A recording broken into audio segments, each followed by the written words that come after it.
In this tutorial, I am going to teach you how to view transaction history in Xero.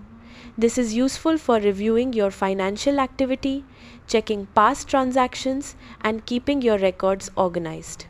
First, open your web browser and navigate to Xero.com. Once you're there, log in to your Xero account. After logging in, look at the top navigation menu and click on Reporting. From the drop-down menu, select Accounts Transactions. You'll now see the Accounts Transactions report, which provides a detailed view of the transactions recorded in your accounts. You can use the date filter to select a specific period, such as a month, quarter, or year.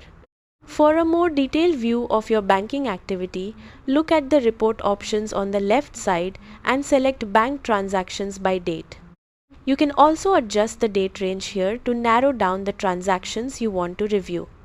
If you want to save or share the transaction history, click Export at the bottom right of the screen.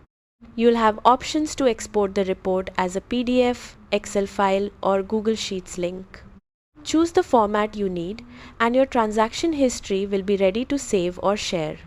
And that's it. You've successfully viewed and exported your transaction history in Xero.